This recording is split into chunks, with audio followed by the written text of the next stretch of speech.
Wardhanisari dari Tadris Fisika UIN Syarif Hidayatullah Jakarta. Pada kesempatan kali ini, saya akan membahas materi fisika tentang teori relativitas cahaya. Siapa di sini yang tidak mengenal Bapak Einstein? Pasti sudah pada kenal dong ya. Iya, karena foto Bapak Einstein sering ada di cover-cover buku fisika. Kemudian ada tulisan E sama dengan mc kuadrat. Maksudnya apa ya? Oke, jangan khawatir karena nanti kita akan bahas.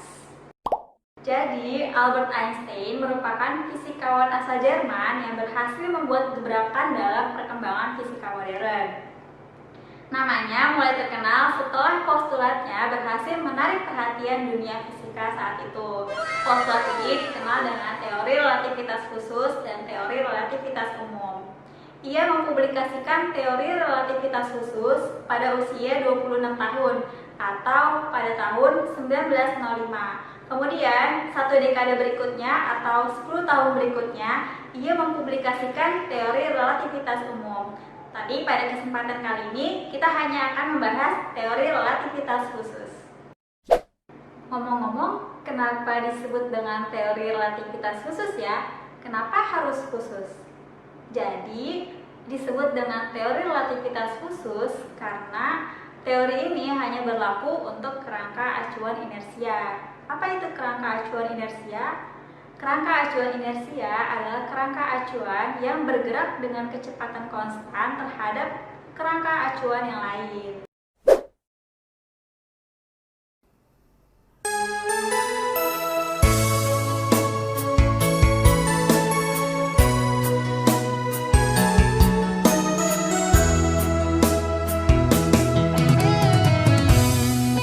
Postulat pertama, insting hukum fisika bernilai sama.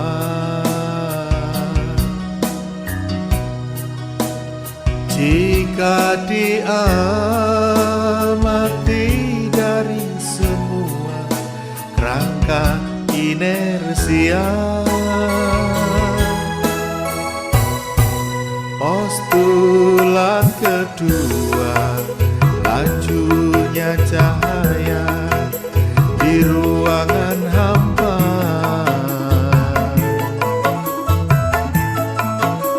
Nilainya sama untuk semua kerangka inersia.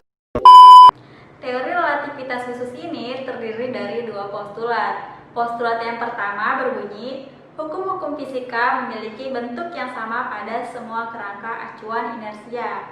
Maksudnya bagaimana ya? Misalnya, bayangkan kamu sedang berjalan-jalan dengan Einstein menggunakan sebuah kereta yang kecepatannya konstan. Kereta ini bergerak relatif terhadap lingkungan luarnya, misalnya pepohonan. Kalian berdua duduk berseberangan, mengamati pepohonan yang seakan-akan bergerak. Karena kamu dan kereta memiliki kecepatan yang sama, sehingga jika relatif terhadap kereta, kalian adalah objek yang tetap atau diam. Sekarang, apabila kamu berada di luar kereta, hukum ini tetaplah sama. Ketika kereta melintas di depan kamu melihat bahwa kamu adalah objek yang diam, sedangkan Einstein adalah objek yang bergerak dengan kecepatan yang sama dengan kecepatan kereta. Postulat yang kedua berbunyi, cahaya yang merambat melalui ruang hampa memiliki kecepatan yang konstan dan kelajuannya tidak bergantung pada kelajuan sumber cahaya dan kelajuan sumber pengamat. Nah, kalian masih ingat tidak berapa nilai kecepatan cahaya? Ya betul, nilai kecepatan cahaya adalah 3 dikali 10 pangkat 8 meter per second. Postulat Einstein berbeda dengan teori Newton. Newton menyatakan bahwa ruang dan waktu bersifat mutlak. Jadi menurut konsep Newton, ketika sebuah benda diberi gaya, maka akan mengalami percepatan atau A sama dengan F per M. Jadi menurut konsep Newton ini tidak ada batasan sampai berapa kecepatan itu, sehingga dapat memungkinkan kecepatan ini dapat melebihi kecepatan cahaya. Padahal pada kenyataannya tidak ada benda yang dapat melebihi kecepatan cahaya, sehingga muncullah postulat Einstein ini. Menurut postulate Einstein yang kedua, ruang dan waktu itu bersifat relatif, sedangkan kecepatan cahaya lah yang bersifat mutlak karena tidak ada benda yang dapat melebihi kecepatan cahaya. Teori relativitas khusus ini mengandung suatu faktor pengali yang disebut dengan faktor transformasi Lorentz. Nah, jadi faktor ini menghubungkan sistem ruang dan waktu inersia dari dua pengamat yang berbeda. Jadi inilah letak perbedaan antara teori Newton dan postulat Einstein.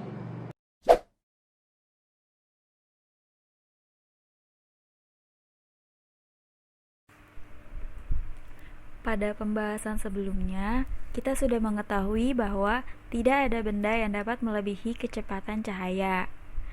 Apabila ada benda yang dapat melebihi kecepatan cahaya, apa sih yang akan terjadi?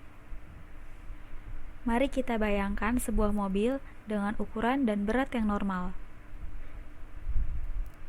Dan mari kita buat mobil tersebut menembus kecepatan cahaya. Sebenarnya banyak hal yang mungkin dapat terjadi. Misalnya, mobil akan menghasilkan energi yang sangat besar, atau setara dengan 9,5 juta lebih besar dari bom Hiroshima. Tapi hal yang paling mungkin dapat terjadi adalah dilatasi waktu.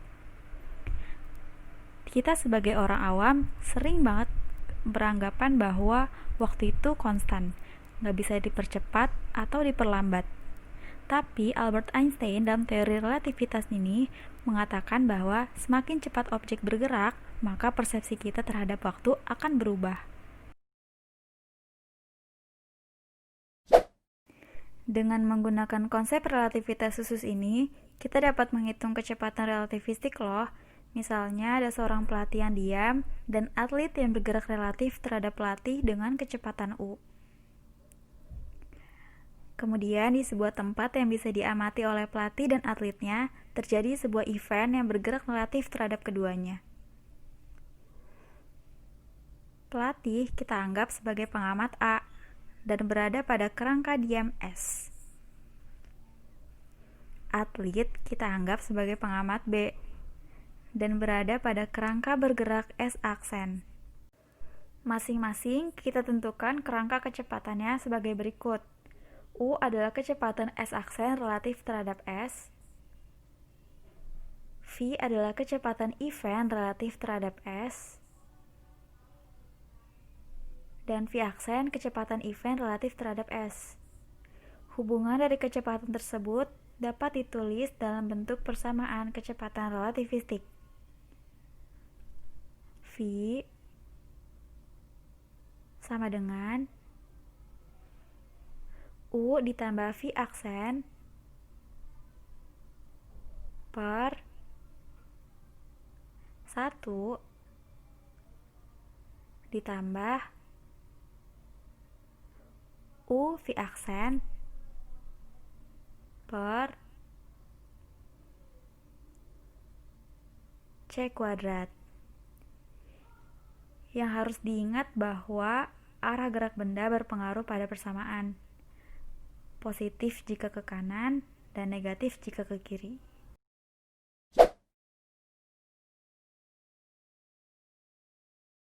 Misalnya, ada seorang petugas sedang mengamati dua buah pesawat.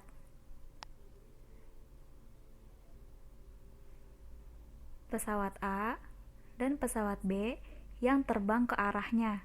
Pesawat A dengan kecepatan 0,2 C dan B 0,1 C. Berapa kecepatan pesawat B menurut pilot pesawat A?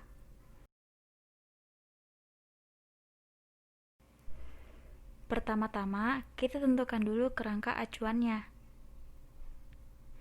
Pengamat A kita anggap sebagai kerangka diam atau S. Pesawat A kita anggap sebagai kerangka yang bergerak atau S aksen dan menjadi pengamat B. Eventnya adalah pesawat B. Yang kedua, kita identifikasi kecepatan tiap elemennya. Pesawat A dengan kecepatan U sama dengan 0,2 C ke arah kiri. Pesawat B dengan kecepatan 0,1 C ke arah kiri. Tentukan berapa V aksennya. Dari persamaan V sama dengan U tambah V aksen per 1 ditambah U V aksen per C kuadrat, kita dapatkan V aksen sama dengan V dikurang U per 1 dikurang UV per C kuadrat. V aksen sama dengan minus 0,1 C dikurang minus 0,2 C per 1 dikurang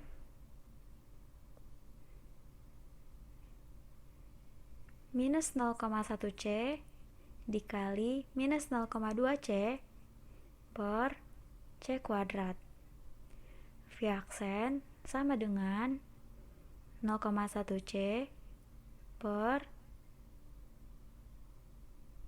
1 dikurang 0,02. V aksen sama dengan 0,1 C per 0,98.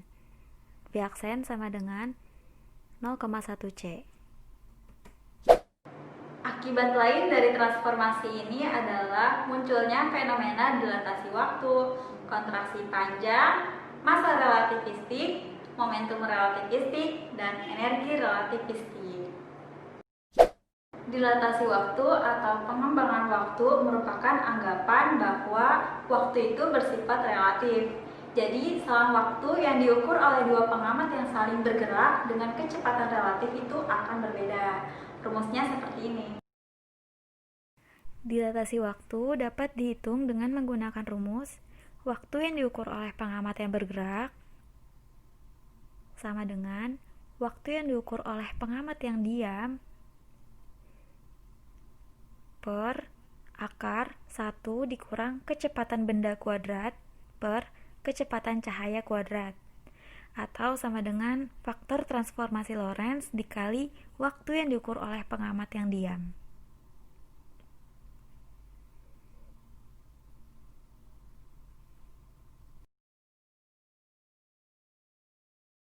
Contoh dilatasi waktu ada pada film Interstellar. Film ini mengisahkan seorang ayah yang berpisah dengan putrinya untuk mencari planet layak huni karena bumi sudah tidak dapat menopang kebutuhan manusia lagi.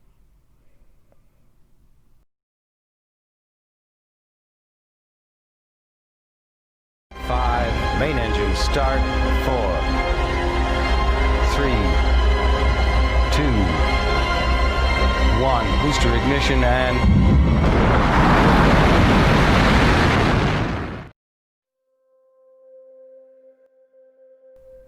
Ketika ayahnya kembali ke bumi,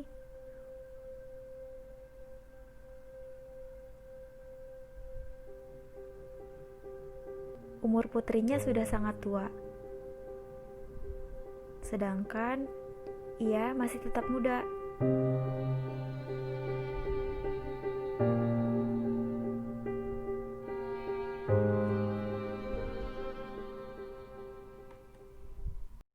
Bagaimana hal ini dapat terjadi? Hal ini dapat terjadi karena semakin cepat benda bergerak mendekati kecepatan cahaya, maka waktunya akan semakin melambat atau dilatasi waktu atau pengembangan waktu. Nah, dalam film ini dikatakan bahwa 1 jam di planet Miller sama dengan 7 tahun di bumi. Sehingga ketika kembali ke bumi, ayahnya masih tetap muda, sedangkan anaknya sudah sangat tua. Pada dilatasi waktu ini, selang waktu yang diukurnya akan berbeda. Hal ini juga akan berdampak pada jarak, yaitu akan ada pemendekan jarak dari benda oleh dua pengamat yang berbeda. Pemendekan jarak ini disebut dengan kontraksi panjang. Jadi misalnya, benda yang diam akan terlihat lebih panjang oleh pengamat yang relatif diam terhadap benda. Sedangkan untuk pengamat yang relatif bergerak dengan kecepatan konstan terhadap benda, maka benda tersebut akan terlihat lebih pendek.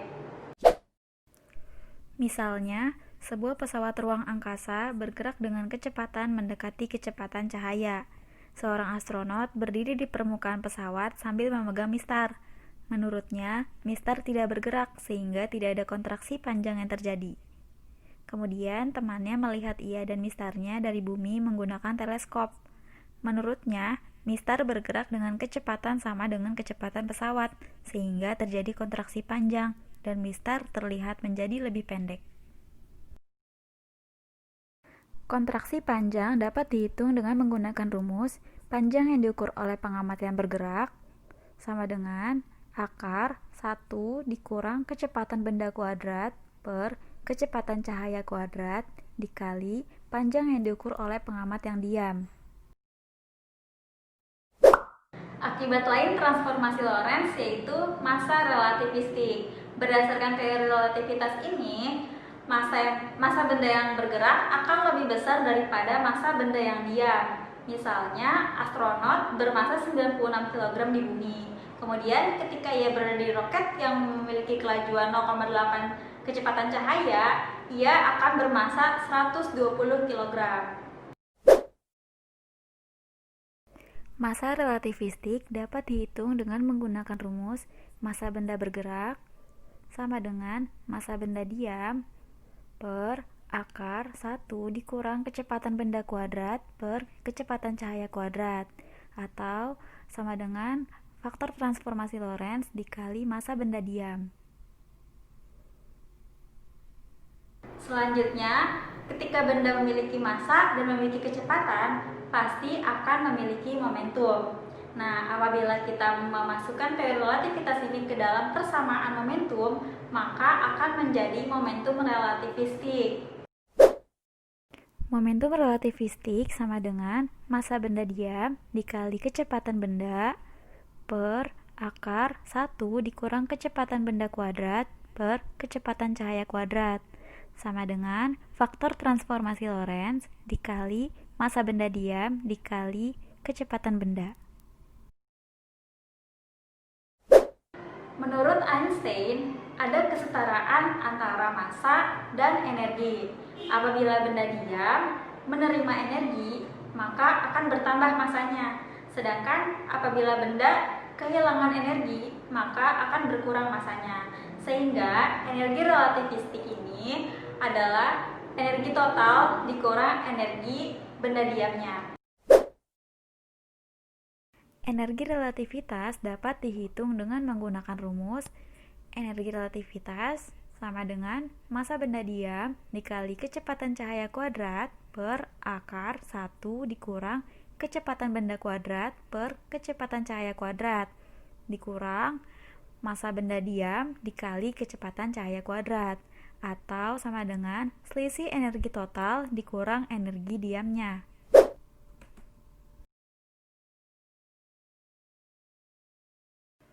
Apa yang dimaksud dengan materi? Kita telah belajar bahwa materi adalah sesuatu yang menempati ruang dan memiliki massa. Contohnya cangkir, meja, mobil, dan lain-lain. Cangkir memiliki massa dan volume. Begitu pula dengan meja dan mobil. Jadi, segala sesuatu di sekeliling kita yang memiliki massa dan volume dinamakan materi. Kita juga telah belajar bahwa berdasarkan keadaan fisiknya, materi terbagi menjadi 3, padat, cair, dan gas. Padat contohnya cangkir, cair contohnya air, dan gas contohnya balon.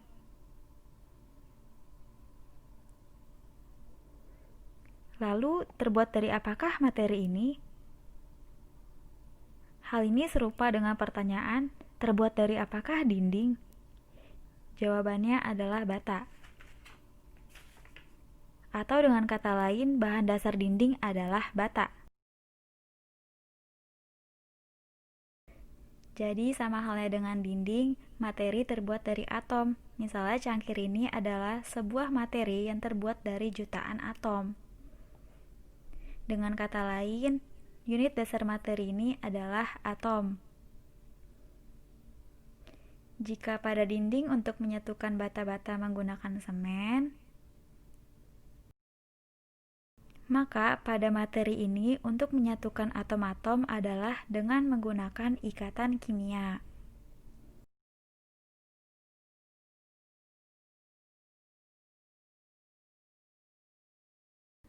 Untuk berikatan, pasti dibutuhkan yang namanya energi, atau dalam hal ini adalah energi kimia.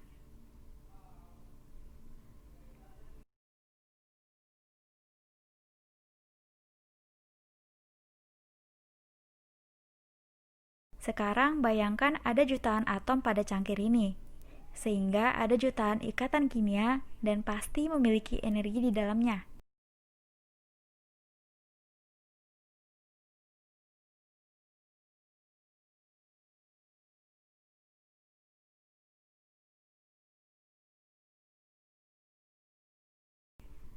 Sehingga dapat kita katakan bahwa di mana ada materi, maka di situ terdapat energi.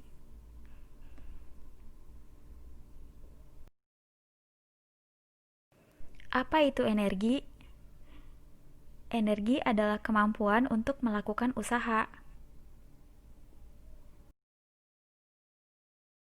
Misalnya, kamu butuh energi untuk bekerja, berbicara, bertumbuh, mengendarai mobil, dan lain-lain. Sehingga kita semua membutuhkan energi untuk melakukan segala sesuatu di dunia ini. Tanpa energi, tidak akan mungkin melakukan usaha.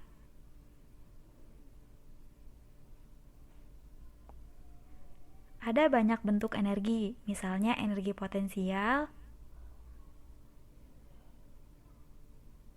energi kinetik, dan lain-lain. Sekarang pertanyaannya, dari mana kita bisa mendapatkan energi?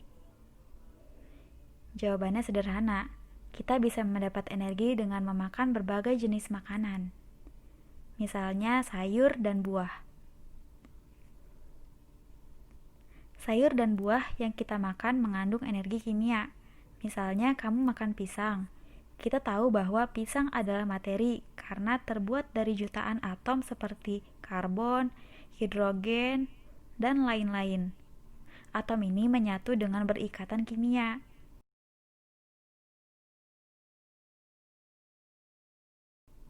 Ingat, di mana ada ikatan kimia, di situ ada energi kimia. Sehingga pisang ini memiliki energi kimia. Apabila kamu makan pisang ini, maka kamu mendapatkan energi kimia.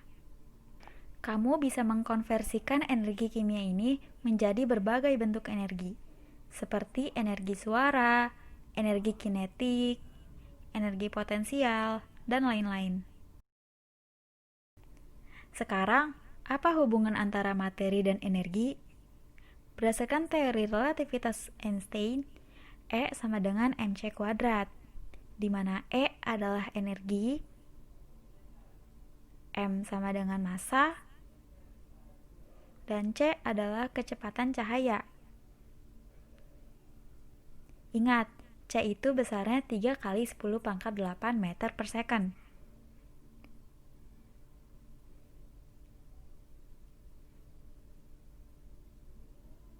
Jadi, teori ini menyatakan bahwa massa dan energi adalah setara. Dengan kata lain, energi dapat dikonversi menjadi massa dan massa dapat dikonversi menjadi energi. Sehingga kita dapat mengibaratkan massa dan energi seperti uang koin dan uang kertas. Energi adalah uang koin dan massa adalah uang kertas. Mereka sama, tapi beda konteks. Teori relativitas ini sudah kita terapkan dalam kehidupan sehari-hari loh.